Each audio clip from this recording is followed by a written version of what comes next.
Good day, podcast community. PeteKane here, Podcast Pete, and certified lifestyle coach. And we got a special guest on our show. I had a chance to meet him in our certification for our high performance coaching. And he brings such a uniqueness, such a focus on the key areas of our growth of companies. So Andre, thank you so much, Pete. please introduce yourself, who you are, what you do, and who you serve, and then we'll get into our podcast. Very nice. Thank you very much, Pete. It's a pleasure to be here with you and with your audience. I'm Andre Nedoma. I help entrepreneurs transition from overwhelmed and stressed to purpose-driven and fulfilled. And this is based on my 25 years of experience building my businesses. I exited twice, and then I became a high-performance coach like you, Pete, and I merged this all together, even with one more thing, which is Ironman mindset, which is a high-endurance race, and I blend it to support CEOs and business founders in their journey right now. That is beautiful. I love it. I want to go where you said purpose. I see the same thing, and it took me a stroke to kind of really zero in and focus. But here, when you talk about burnout, most of the time when I see burnout with high performers, they don't have that purpose. What does that purpose mean to you that you could share with us? Yeah, I think we lose it. I see it in so many cases with CEOs I work with. We often start a business because we are passionate for something. So we have a passion towards an industry, a product, a service, a community, and we want to serve with this product and service we are passionate about. And with this energy and passion, we build a business. And quite soon, the business starts to evolve, and we realize we are found in lots of tasks, which become overwhelming because we have to serve clients, we have to manage teams, we maybe have to deal with investors, or we have to deal with the market changes or technology changes like on the market right now. So there are different forces that pull us in different directions, and we become very much stressed and overwhelmed. And this is when we lose purpose, which is we lose our connection with why we started this business in the first place. Like, whom did we want to serve? What was the value that we wanted to offer to the community, to the marketplace? And we lose this why, which is we lose this purpose, which was there at the beginning and made us start the business in the first place. And this is why I think it's really necessary to support CEOs and business founders, because their ideas are great, their energy is amazing, and just running the business is sometimes very difficult and it's overwhelming. So they kind of become burned out. And I could experience it in my career, running a business for over 25 years. I was successful and happy because I could lead it to international, very successful exits, which is great. But not everyone can do it. And also, I would say we don't really need to wait till exit, till we are happy running the business, until we reconnect with the purpose and we find joy and fulfillment in building this business. So I think it's realistic to start much sooner, basically today, right now. And this is what I'm helping CEOs and founders to achieve. So I love that. What do you mentioned community.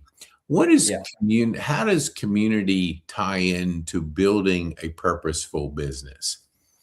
It can be that we are engaged in an initiative which surrounds us, right? Like physically, it's a neighborhood, and you have an idea for a service or a product that could impact this community in a purposeful way or in a good way. But it might be that your vision of the community you want to impact is much broader, and you say, I want to serve my country, and you have a product or service for your home country. Or you might say, it doesn't really matter where people are, but I have a product which is specific for a industry or group of people or characteristics of an audience, and this becomes your community. I like to call, your clients a community because I think it's much closer, right? It's not like one-time relationship. I sell you, you buy from me. I think when we think about this as a service towards a community, it already builds much higher trust. It assumes that this relation will be long-lasting. and probably the care for value that we want to put into is much higher. So I think this is much more, well, sophisticated but also elegant definition of a business, or good definition of a good business, isn't it? Yeah. Oh, yeah. I totally agree. I always like when I'm talking to a high performance coach like yourself, the journey to get there. Mine came through Growth Day. And I hired a high performance coach. How did you get introduced to high performance coaching, or as we call our CHPC community? Oh yeah, that's a great question. I love this one. When I sold my company for this second time, so second company, I did my second exit. This was pretty famous in my industry, which was translation localization industry. So related to multilingual communication, multilingual documentation, or servicing people around the globe. So with multiple languages involved. When I sold my company there, it was pretty famous. So CEOs started to come to me and ask for help. And help means they wanted advisory, they wanted consultancy. And I liked it. I was looking for, my new definition. What will I do after I sold the business? I was feeling still young. I still feel young. So I was thinking, it's not the end. What am I doing right now? Whom am I becoming right now? And I naturally became advisor and consultant. And I liked it so much that I said, well, I should turn it into my next step in my career. But then I thought, well, there's something I'm missing in this, like basically the scale. How can I impact more people? And I thought that when we talk about advisory, we basically take clients to my level, right? Because I know the answers, so I can take them to my level. And I thought, even if I felt pretty successful, there's lots of people who do bigger businesses and who have much bigger impact, and I do not have the product for them because they are in front of me, they are above me. So what can I do to serve them? And this is how I found Brendan Bouchard, and how I found Growth Day and Ultra and coaching. And it was for me like eye-opener, because I started to have a system or a way to support other people, not because I know the answers, because I want to take them to their next level, which is not linked to my level, but is linked to their ambition of where they want to get. And I think this is fantastic. So my expertise stopped to be only, CEO with 2 exits and international business and stuff like this. I started to excel in how I, bring my clients to clarity about the topics or challenges that they are facing, how I can help and challenge them with what solutions that I might come up with, and then actually push them towards execution, towards decision making and execution. Because what I discovered also serving so many entrepreneurs is, if we are running a business for many years, which usually CEOs do, they are really experienced in their business. And what they really need most of the time is not advisory in terms of, yet another framework, yet another piece of knowledge. What they really need is someone who would push them to decisions, to actions, because this is what's typically lacking, right? We don't need more knowledge. We need to start doing things, or have the courage to do things. And once we decide and execute, then live with this decision in peace. That's the key element. And this is what I started really to love like a few years ago, and I'm all in right now. Oh, I love it. We have a unique community, and the relationships that I have been able to connect and develop. I remember Tony Robbins said years ago, the quality of our life is the quality of our relationships. So what would you say, how does relationships play in your life, and what could you share with us what that means to you? There are different types of relationships I'm thinking about right now, right? One is the relationship related to support. And typically you get it from family and friends. So they believe in you and they support you on your journey. And there is another type of relationship, which is people who help you express your ambitions and put them to life, or they help you to dream bigger. And this is the community like we have in CHPC, the community of professional coaches, high performance coaches. I think this is amazing. Or Mhm. it might be a community of entrepreneurs or CEOs, Mhm. or it might be the community like I'm building this Excite community. You see it in my title here. So the community of people who want to get to their next level, they are CEOs, business founders. They want to be surrounded by people who are like them and who experience similar challenges, or who face similar situations in life, and just they want to have peers with whom they could talk. And I found this also in the Entrepreneurs Organization, which is a multinational organization of business founders. I Mhm. found it in Ultra and CHPC by Brendan Bouchard, Mhm. and I find it in Excite, which is my community that I'm building. I think this is super important, because when we have that, then this community of support that we have within family and friends becomes even more powerful or impactful, because we have ambition to grow, and Mhm. they cheer us on to actually do it as well. So I think it has to go together.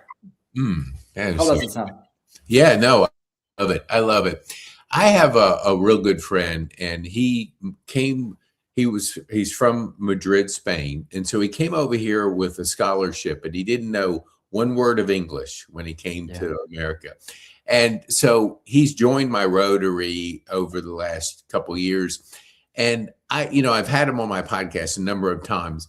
But when I saw him in a different environment, which was Rotary, he had a sense of humor that was just off the chain. And I was like, I never saw that. And I said, Yeah. like, how did you, where did that come from? And he said, when I learned English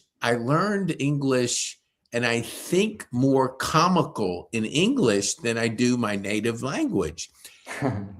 When you're processing like Yeah. something like this, how do you think? Are you thinking in your native tongue? Are you thinking in English? Like what goes on there when you're No, thinking no. of answers? Yeah, I'm processing in the language I speak. So I speak Polish is my native. I'm from Central Europe, from Poland, but I also work in English, Italian, and French. And I love languages. I love these multiple cultures. Always my life was about international life, and Okay. I started to process in the language I speak. And probably the best training for that was when I was studying in Italy for some time. In Europe, we had a exchange program for students, so we could go and study 1 year or half a semester or one semester, so half a year, with a partner university. So my university in Krakow, where I'm from, had a partnership with Italian university close to Milan. Okay. And so I was there with a group of international students, and they were all from different countries, and we were speaking like English, Italian, and French at the same time. Yeah. So I had to switch really like in seconds from one language to another, and there were very few Polish people, so it even helped me with this immersion into the foreign languages, and it really required this very quick pace switching Yeah. between languages. And I think this is when I started really to kind of get into this track of I'm in English, so I speak in English. But if it's French, then it's French, and in Italy, it's Italian. So, and I Oh, love it. I love that. I love that. I had a gentleman on my podcast. This is about a Mm. year and a half ago. And he was sharing his journey, and he grew up at age 5 in a concentration camp in Russia. Yeah. And he talked about post-traumatic stress, and you hear it disorder, but he put G for growth. And he had such incredible growth from growing up in that environment. Have you had in your journey any time in your life where you're at a tough spot, a lot of things going on, you're not like celebrating it, although we talk about honoring the journey, honor Yeah. the struggle. Have Yeah. you had anything early in your life or during your life where you can look back and say, man, that was a time that I really grew as a person? Oh, definitely.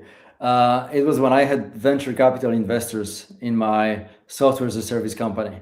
Mhm. Uh, this was tough. I mean, when we got the investment, it was like, wow, the miracle. I mean, I felt like this is already success. And Mm-hmm. it basically lasted for a weekend. And then from Monday on, it started to be really harsh because they had their agenda. They really wanted to push hard and they wanted us to grow. And it wasn't a very pleasant ride. It was very bumpy road. But at the same time, it taught me a lot about the CEO mindset, about how you approach challenges, what's really important, how do you define values, and when do you want to protect them in business, or in which situation you have to protect them in business. But there are also lots of tough business lessons that I took, which I didn't really appreciate when the moment they were served to me. Mm-hmm. But even yesterday, I was recording for my community a message for Monday morning. I always record a message for Monday, Wednesday, and Friday. The Mm-hmm. message for yesterday was about it's end of the quarter. So do you know your goals for this quarter? Mm-hmm. And I recalled in this message my memories from when soon after getting the investment, I was asked by the investor, one of the representatives, okay, so what's the goals for this month? And I opened my computer and wanted to read them. And he said, no, from your memory. What do you remember? Give me the exact numbers. And I said, oh.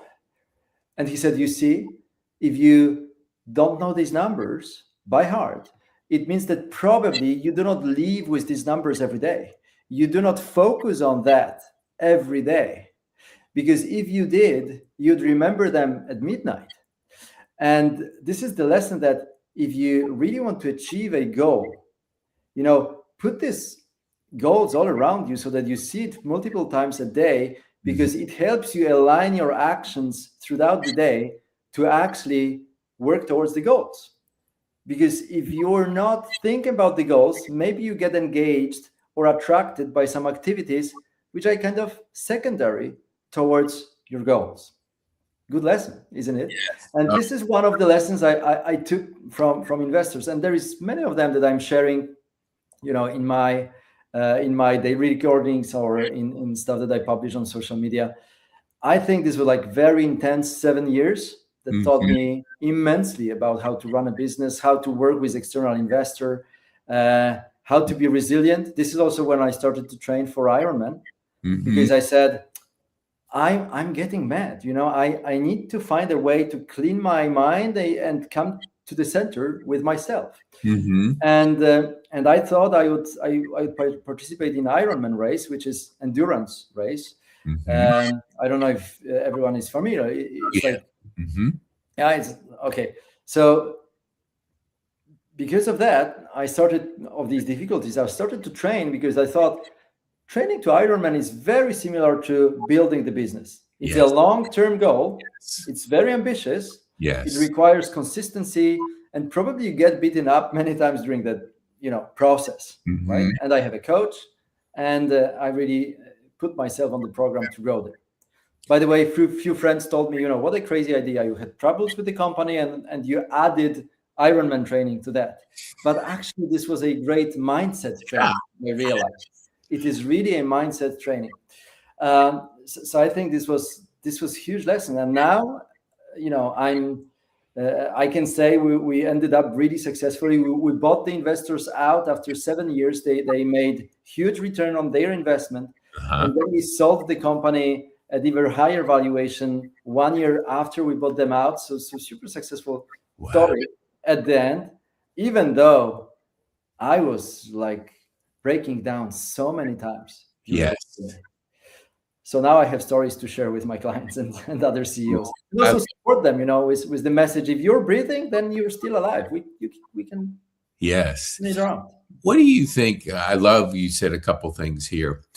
I'm a firm believer in the journey of an Ironman. I haven't done it, but I'm at the gym every single day, and I've put more focus on the physical mindset in the last 4 years than previously. What do you think as your journey with being an Ironman? Give our viewers, what does that routine look like when you were starting to train for an Ironman? How did that go? And what were the benefits early on? I mean, yes, after you've done it, but just give us an idea of your mindset on the first part of that journey.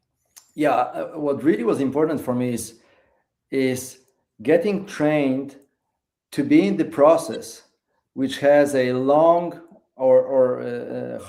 long distance till the finish line, Hmm. right? Like building the business, but also being very consistent every day with the training. It's Mm. like building the business every day. You can have exit in mind, or you can have some great goals in mind, but it means, or it takes every day to show up in your best capacity, capabilities, and do the work.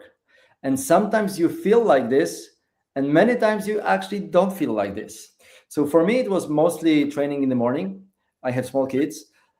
When I started, they were much smaller, and so the ideal time for training was before they wake up, and it still is that way. By the way, today I woke up at like 4:30, and so the best time is before they wake up, which means you need to start pretty early. And sometimes you don't want to wake up that early, right? So it requires certain discipline, and it requires certain routine to be built around it so that you can actually maintain it. So even before think about what race I'm going to really do or execute, you are there to define your routine, your daily plan, and you are there to train your mind every day when you do not want to wake up, or when you do not want to put on your sports gear, to actually do it anyway, like in business. so Yes. so I think it's about decision that we want to get there once is what changes already. So very early you can see the benefits, apart from uh, much higher energy level and Yes. better physical fitness, which we know in high performance, energy is one of the pillars of Yes. any success, right? Yes. I've seen, over the 3, 4 years, I grew up dyslexic. So I look at things a little bit differently than most, and I see patterns maybe before others. And I see people taking physical showers. They want to clean. But when it comes to the mental shower, that, we don't read the books, we don't invest in growth day, we don't do some things to get this thing right. How early in your journey did you start thinking about this as an important part of your journey, the mindset? I was always impressed by big gurus, like you mentioned Tony Robbins. I don't know, I think I read his book like 20 years ago, maybe 25 years ago. Mm. So I always was looking or searching for some support materials in form of ebook or podcasts or audible books. So something I could really absorb and get fed with. But I also had different challenges in life that I had to face. I'm getting very personal here with you. Mm. And I decided to meet a psychologist once, and Mhm. this was the visit which makes me smile every day. I think about this and I talk about this because I went to see this lady. She was a very very nice lady, and she invited me to present myself, and I talked about how I run the business, and also how I decided to train for Ironman. Mhm. And immediately after that, she said, "Oh, so you're a business person with very active life, and you're also training to endurance race. So, Andrew, what are you running away from?" And I said, like, Mm. wow, that's a big question. And actually, it Mhm. hits something, right? Mhm. And this is when I said, yeah, indeed, like you suggest, we always should look at this, putting our mind in place. Like not only where are we physically or where are we in business, but also where are our thoughts? What's the inner talk that we play ourselves regularly? What's our, psychology, and how we deal with it? Because we all have ups and downs, but if we want to be successful, we also have to come to terms with how we manage that part And probably, every sports person, every successful people will say, well, this is what wins, right? Yes. The body which is trained, it gives you the capacity to do Yes. things, but it's the mind and mindset and inner talk that wins the race. Right? Yes. Yeah. I'm reading a book, and I study like probably you do, successful people, and I'm a. It's called The Algorithm, and it's by the president. He was the former president of Tesla, and I love studying people and strategy, and it geeks me out. But he talked about questioning everything, and then when you talk about scaling, but he says the same thing. You got to simplify if you ever plan to say scale. How do you simplify your life? Because we make 500 plus decisions. There's like 12 to 16, 60,000 thoughts that go through our head. How have you leaned into simplifying? Yeah. I would say I was struggling with this for years, and I think I never really mastered this. But I can tell you what helps me recently. Mhm. Uh, I've built a tool which invites me to define 3 strategic outcomes every week Mhm. and 3 strategic results I want to deliver every day, linked to my weekly goal. So I Mhm. think this clarity about not to-do lists, so not what I could do or what activities I have to do, but really what I want to achieve in terms of like tangible results. I think this is a huge simplification. So from the to-do list, which for me is like 50 positions, I boil it down to 3 strategic outcomes, results Mm. that I want to deliver. And this is something I really stick to. By the way, this is for free. Everybody can use it. This is at weekly.nedoma.io. Nedoma is my last name. It's a free tool that does exactly this. Invites everyone to focus on what strategically matters. And I think this changes everything. This changes everything. We always say less is more, right? Yes. Less is more. Yeah. So the more, but it really requires clarity. One of the pillars again of high performance coaching, right? Because typically we can be engaged in lots of different things if we don't perfectly know where we want to go, and we can be very busy. And by the way, this is one of the elements which cause this feeling of anxiety and stress within CEOs and business founders, Mhm. because they have so much on their plate and they Yes. are engaged in so many questions, discussions, ideas, and projects that Yeah. at the end they feel like exhausted, but nothing moves the needle. So this is frustrating, right? Mm. Clarity allows you to focus on what truly matters. And by the way, I have also a great example from, again, the story with my investors about clarity. Mhm. It was in May 2016. I was expecting another round of financing, Mhm. and it was promised, agreed, everything was done.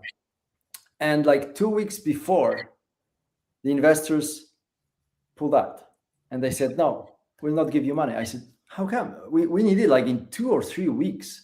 And I had bills which were piling up, and it was serious, hundreds of thousands of dollars to be paid within 2 or 3 weeks. Otherwise, without that money, we just were dead, and we were going to be dead in 2 or 3 weeks.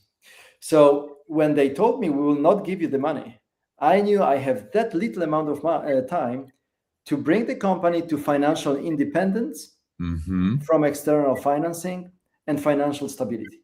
Because when you grow software as a service, the typical acceleration path is so aggressive that you absorb external capital to finance more sales, even though you're not yet rentable, you're not profitable, because profitability comes later when you build the scale first. Mhm. So you are kind of allowed or even expected to run at red, at minus, right? At minus profitability, which we were doing. And without this money, it means you cannot grow that fast. You need to stabilize growth. Mm. And we had 3 weeks to do it. And Wow. can you imagine and I had 100 people on board. Oh. And can you imagine like the stress that it was? But at the same time, I always repeat, it was such a beautiful period in my life Yeah. because I perfectly knew what I should do and can do. And I also perfectly knew what I surely do not have time for. Right. So every project that had a deadline or impact Yeah. after 3 weeks, we could have been dead by then. So it's not on my plate. Right. Everything else than bringing stability, financial stability to the business was secondary. And I was focusing only on that with different ideas, very, let's say, developed strategy to actually make it happen in 3 weeks, because this is really very limited amount of time. So it required us to go and find special terms with clients, suppliers, vendors, team. We were combining all of that together. But this was the moment where we said, when you know what you focus on, Yeah. it becomes quite easy, Yes. because you just eliminate everything rest, and you are in silence, right? Like you're in peace. You just do what's there, what's named. Mm-hmm. So clarity. It was an amazing moment. Even this was surely the toughest experience of my professional career. We had to make redundant 25 people on the same day. Wow. Super hard, super hard. It's as you're sharing that with us, exactly the same thing happened in this book. I mean, they only had like 90 days of cash flow, and they're building a big company. They had $120 million, and I think it was 1,000 cars that they couldn't sell because things were not working with the doors. And so Yeah. you're looking at going bankrupt. I mean, if you can't like get the, and so when he hired him, the guy didn't know anything about cars, and Elon said, like, I don't want anybody that has any experience. I want somebody that can work under pressure with Yeah. zero funds and figure it out.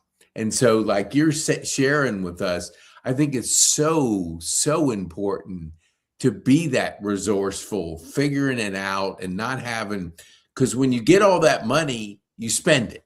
You Yeah. get that capital and I got plenty of time. I got enough money to run. But when you have to, like you shared, you had to get super focused and figure it out.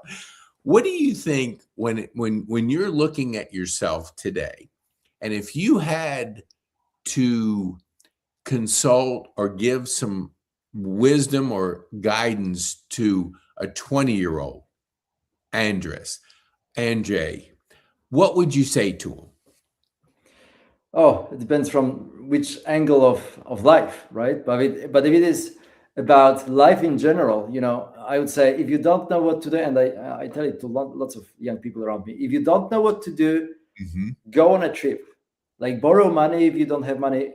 Probably you don't, but borrow money and go on a trip, because international trip, so Mm-hmm. that you meet different people from different cultures, Mm-hmm. from different education or setups. They have totally different ways of thinking, totally different assumptions that they make in life. I think this is very enriching.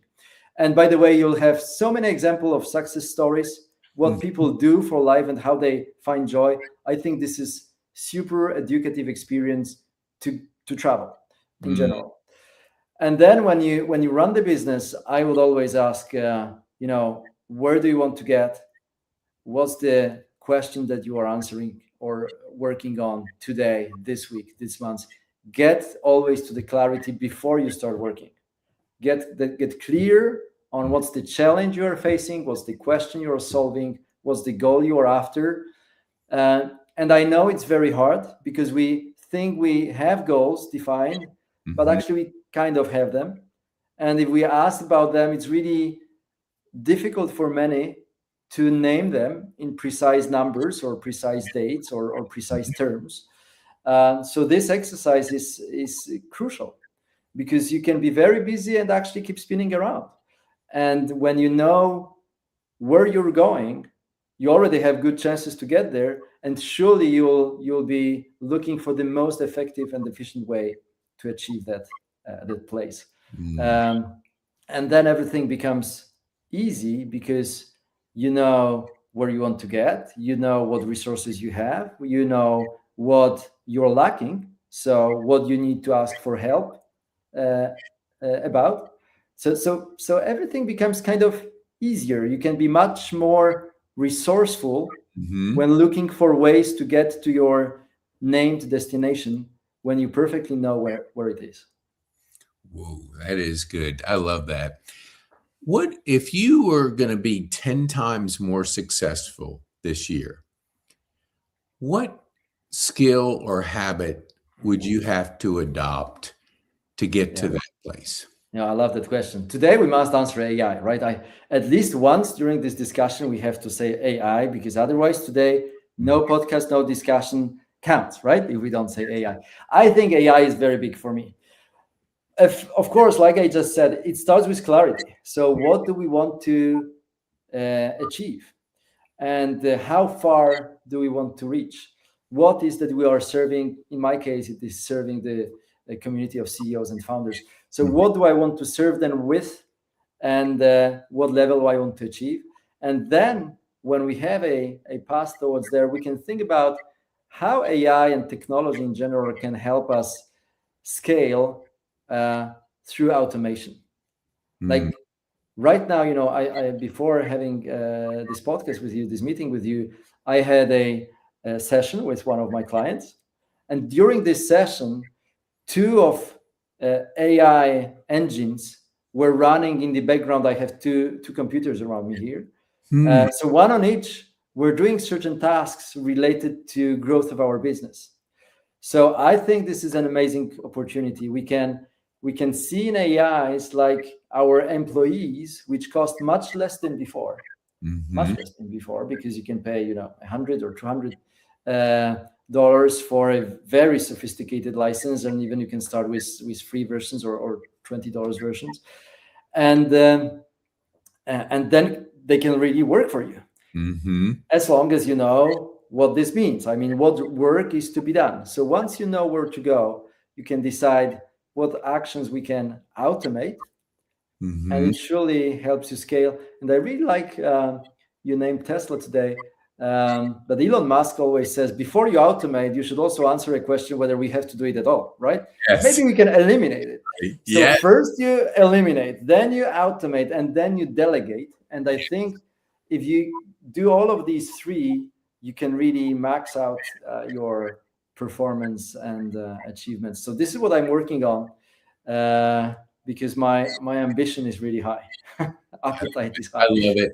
I always ask, and you answered it, so I won't ask that question, but I ask just at every podcast, how are you using AI?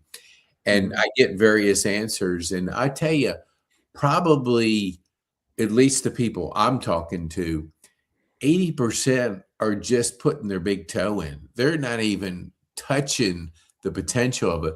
What would you say the biggest myth? Because I see you using it far greater than anybody that I have talked to. What do you think the biggest myth out there about AI that you could share that might give them a better perspective of it? Yeah, I think there's one group that says it's really difficult. And I'm not IT person. I ran IT company, but my education is really finance and Mhm. marketing. I think it's really easy to use it. It's just important to start using it, because you basically explore it. You discover new things as you keep using this. So for sure, how I use it today is different than a month ago. For sure, it's by Mhm. far very different stuff that we are doing. And then on the other side, we often say, well, but it fails sometimes, and so can we trust it? And I think yes, it fails. And when I was hiring over 100 people, they were failing as well many times. So it's not like unhuman to fail, right? So we can also allow AI to fail sometime. I think for people of our age, whether it means 30, 40, or 50, whichever you want to be included in, Pete.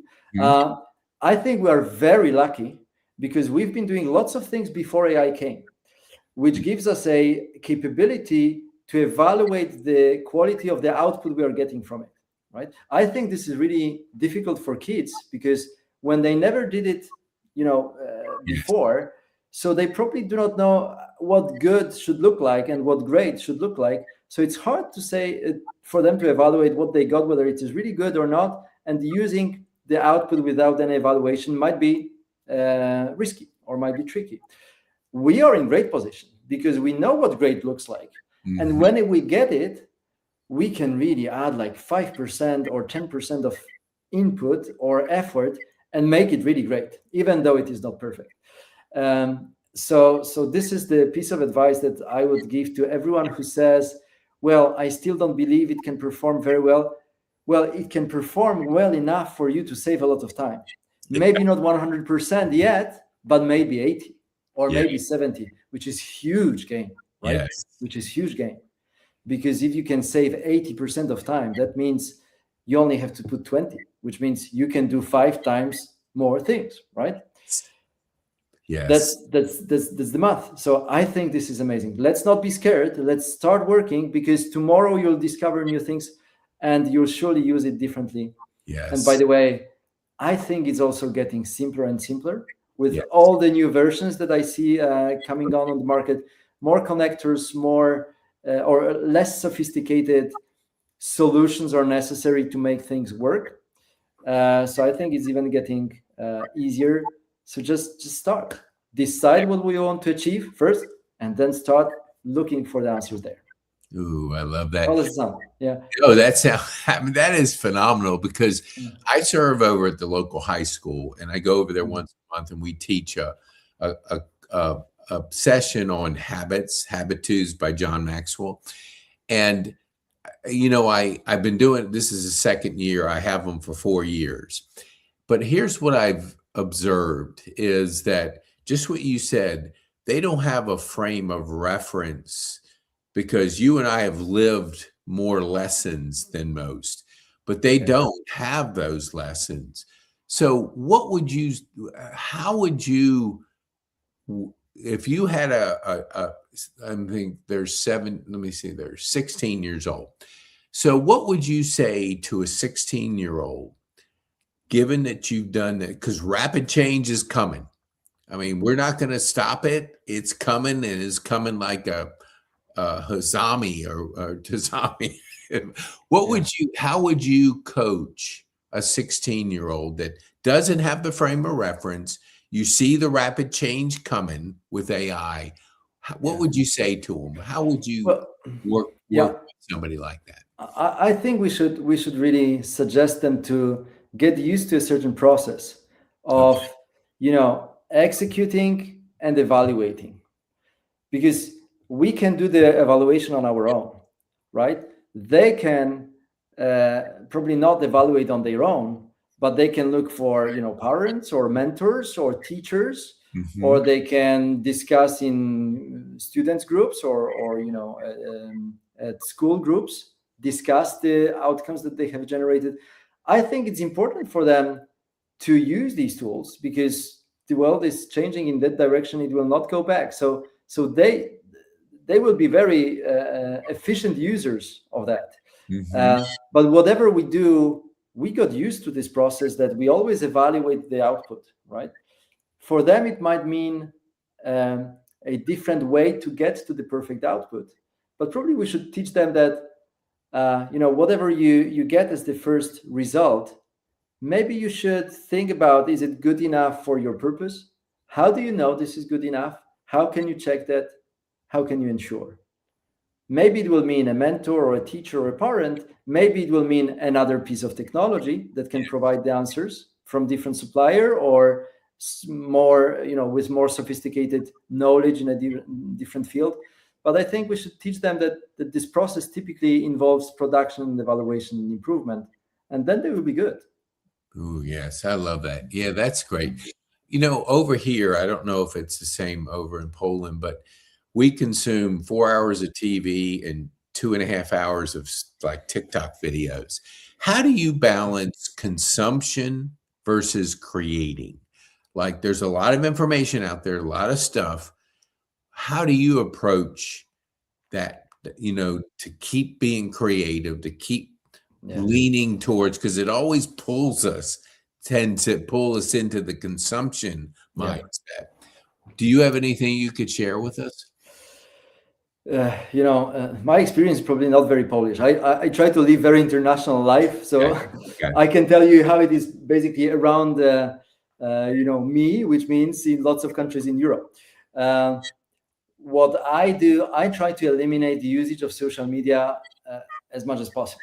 Hmm. I think it doesn't help me, it doesn't serve me. So I publish a lot, but when I publish, I mean, I create content which I send to my executive assistant, and she does the post production and publishing, right? Okay. So the only reason for me to go to social media is really to see whether there are some comments that I should react to, or some other reactions of audience I want to serve, and interact with them. And I try to avoid as much as possible consumption, which we would call random. Yes. So that you log in, and something will come to you, and you kind of keep scrolling. That I don't like. I rather decide what I want to consume on a given day or a given period, and typically this is in the form of books, which is mostly on Audible. So Hmm. read books, so online books, because I typically have time for this when I'm training. Like Hmm. this morning, I started with a training. I could go through 1 hour course by Brendan Burchard, by the way. Hmm. Um, and this is fantastic, right? So it feeds my mind. I Yes. have the time to exercise the body, but also there is some useful content that I wanted to absorb, I wanted to get to know too. And then when I speak with people and they share some information about good podcasts, or interesting speaker, or good course, or Yeah. good book, I typically, when I'm during this discussion or a call, I take a note, or I immediately buy this book, or I subscribe to a podcast, so that I have a collection of content that is kind of waiting for me in the Uh, queue. Yeah, yeah. so I have still lots of materials that I didn't have time to absorb. Yes. So I'm not that random. I would rather say it might be pretty boring, right? Yeah. I'm rather well organized in terms of what I want to absorb as Yes. material, right? And Ooh. of course, it happens to me that I go on social media, and I check like nice. Today I was looking at what's the weather in Nice, which is fantastic. Côte d'Azur, a really, really nice place. And of course, when I see that, I can see other proposed materials around south of France. But I try to stick to this picture of Nice, and immediately go back to work. So I Yeah. think we need to be intentional. That's the only Yeah. only That's solution. so good. Yeah. Reason I'm smiling so much, you're like a mirror of Mhm. what I do too. I mean, I have a list of stuff, Mhm. books, and Yeah. whatever it is, it's very intentional about what I Yeah. consume, because of based on what I want to learn and grow. We always hear in Growth Day, Brendan will talk about journaling. Yeah. It's like almost every single time he's on there talking about journaling. Before my stroke, I probably maybe did one or two journals, maybe. I've Yeah. done like I have 18 full journals. I do it every couple times during the day. Tell us about your Yeah. journaling, but how are you using it to grow Yeah. you? Yeah, sure. I just wanted to relate to TV first. We don't have TV at home, like since many years. We Really have good. we have a projector. We have a projector, which Yeah. on it produces really nice big screen Yeah. on the wall, but it is linked to all the streaming platforms. Yeah. So when kids want to watch something, they need to decide, what are we watching today. Where we want to watch something, we Ooh. need to decide. Okay, is there something that we want to watch today? Like, is there a series, or is there a film? And it's never like you turn on TV and whatever comes, you will just watch it, Yeah. because you have to decide, right? So I think it's also very, very useful. Journaling. I'm not very good at this. I think I still struggle with that. Uh-huh. I do journal, but not like every day. I try to do it at least the other day. because also in Growth Day, in this app, there is this opportunity to journal. Mm-hmm. And I also have my journal on Notion, which is another kind of Mm-hmm. platform, to organize your knowledge and data. So apart from Growth Day app, Notion is my main to-go tool, and I just have a section which is journal, and I typically put a title with a thought and a date. Well, date is there, naturally attached, so that I know when this thought or whatever experience came to me, and I'm writing a few notes on that. It especially, I'm mostly journaling when I hear to something which is inspiring for me, or when I learn something. Like recently, I was going through Tony Robbins' personal power course. Like after each of these days, of course, I have a note in my journal. What did it make me think? How did I use this knowledge? What are my kind of takeaways from this piece of course that I was going through? And this is the way I do it mostly. Oh, I love that. I love that. I want to be respectful of your time. So I tell our viewers, I have one more question after this. Tell our viewers, how can they get a hold of you? Okay. So the easiest is email. You just write that CEO@nedoma.io. You can also look up my social media, so LinkedIn and Instagram. I'm posting a lot of content. So if anyone is interested because they run businesses, or they think about running the business, or they think about their next level, the easiest way to kind of get to know me a little bit is watching the content, which is just accessible for free to everyone. And if you are interested to work together, just write me an email, CEO@nedoma.io. And also, if you go just to nedoma.io, this is my website, you'll surely find links to book a discovery call with me, or exchange emails and communicate together. But whatever platform is good for you, I'm ready. That is beautiful. Thank you for this question. Yeah. So what would be the one thing you would want our viewers to take home from our time on this podcast? Well, I love this concept of getting to your next level. So I would really invite everyone, if you are really the captain of your life, like, what is your ambition? Where do you really want to get, without thinking about all the limits that you have around you? What's your ambition? Where do you want to get? And just take a note of this and start to put this on paper in writing, because naturally from that you'll start to think, okay, if I know where I want to go, then the second question will be, why do I want to get there? And if the reason is big, I mean, it goes beyond you, it's higher than you or bigger than you, then probably you will find the answer on your own, or you'll decide who might help you with the answers. Because it would be really sad to stay still wherever you are in life, and not to explore its full potential and full capability. I would really invite everyone, think about your next level, define it, tell me why it's important, and just go for it. That is so good. Dang, I love it. I want to thank you so much for sharing with our community your journey. So many things in there that I want them to take home. And I want to encourage our viewers, share this with people that need to know more about Andre and Jay, and be able to discover the power that they have, the potential, because we have so much going on, and we want to be able to have you be a part of our community. So thank you so much. Absolutely. Thank you very much for the invitation, and for everyone for listening to us. It was a pleasure. Thank you. Oh, I got one more quick thing. So Rebecca, who just spoke at our live event, she said, "Great conversation." So thank you. Fantastic. Thank you very much.